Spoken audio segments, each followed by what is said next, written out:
রিয়াজ কোথায়? ও ঘরেই আছে, যান। কি ব্যাপার আপনি হঠাৎ? তোমার টাকাটা দিতে আসলাম। মালটাল আমাকেও দাও।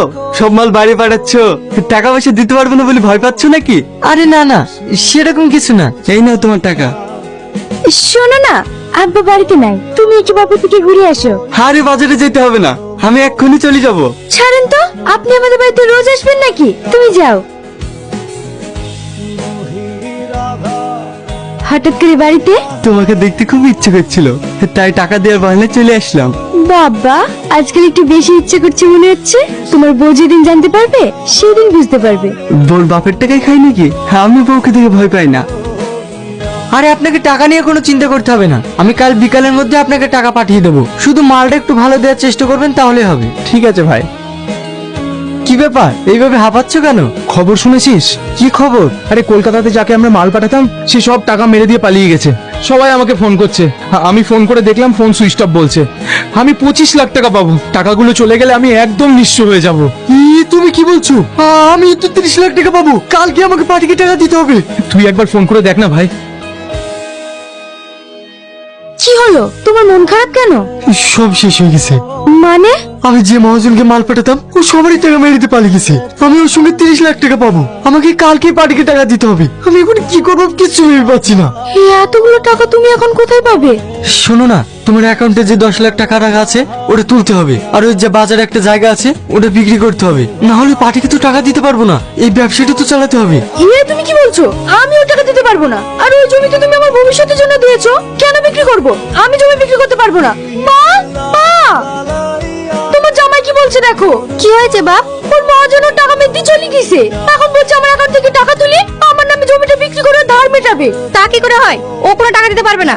আপনি কি বলছেন? আমার বিপদের সময় এইগুলো তো আমার সম্বল। তুমি তোর ভবিষ্যতের কথা ভেবে দিয়েছো, ওই টাকা জমি কিছুই দেওয়া হবে না। কিন্তু ওইগুলো তো আমার টাকা, আমার নিজের জন্য আমি ওকে দিয়েছি। কিন্তু আমার খারাপ পরিস্থিতিতে তোমার আমি একটা কথা শুনতে চাই না, ওই জমি টাকা কিছুই দেওয়া হবে না। তুমি অন্য কিছু করে ব্যবস্থা করে নাও গা, তোর বাবু যেমনটা কেচে দেগা। সেই তখন থেকে ডাকছি শুনতে পাচ্ছিনি? মন খারাপ করে বসে আছিস, কি হয়েছে? তোমার কথাই ঠিক ছিল আব্বা, আমি অনেক বড় ভুল করে ফেলেছি। কেন, কি হয়েছে?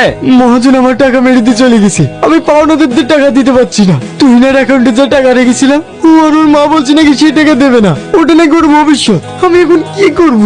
এতগুলো টাকা আমি কোথায় পাবো? কেন দেবে না? ওগুলো তো তোর টাকা, চল আমি গিয়ে দেখছি। ওর টাকা না দিয়েছেন ভালোই করেছেন, ওর তো একটা ভবিষ্যৎ আছে। আরে রিয়াজকে আমি আগেই বলেছিলাম মালগুলো আমাকে দিতে, তখন আমার কথা শোনেনি। আর তাছাড়া ছেলে হিসেবে তো অতটা ভালো না, বিয়ে দিয়ে ফেলেছেন, এখন আর কি করার আছে? তুমি ঠিকই বলেছো, আমি সব বলে দিয়েছি, ও এক টাকা দিতে পারবে না। কই গো? হ্যাঁ আসছি। তোমরা কথা বলো তাহলে। আরে তুমি অত চিন্তা করছো কেন? আমি তো আছি। তুমি থেকে কি হবে? তোমার তো বউ আছে। বউ আছে তো কি হয়েছে, আমি তোমাকে বিয়ে করব। আর তাছাড়া আমার তো দুটো বাড়ি, তোমাকে নিয়ে আরেকটা বাড়িতে থাকবো। বুড়ি, একটু বাইরে আয়। এসব কি শুনছি মা? তোমার স্বামী এখন বিপদে পড়েছে, এখন তো তোমাকেই ওর পাশে থাকতে হবে। তোমার অ্যাকাউন্টে বলে টাকা রেখেছে, তুমি নাকি দেবো না বলিস। ঠিকই বলেছি, আমি কোনো টাকা পয়সা দিতে পারবো না। ও টাকা তোমার মানে? ওই ইনকাম করে তোমার অ্যাকাউন্টে রেখেছে, আর ওই টাকা তোমার হয়ে গেল? হ্যাঁ আমার টাকা, আমি দিতে পারবো না, ব্যাস। দেখো মা, স্বামী স্ত্রী দুজনে মিলে সংসার, এরকম করলে তো অশান্তি হবে। আমি আপনার ছেলের সঙ্গে সংসার করতে চাই না। সংসার করতে চাও না মানে? হ্যাঁ, আমি আর তোমার ভাত খাবো না। তোমার কি মাথা খারাপ হয়ে গেছে? তোমার দুটো বাচ্চা আছে, আর কি এসব আবার বল করছো? ও তোমার বাচ্চা, তুমি নিয়ে চলে যাও, আমি তোমার ভাত খাবো না।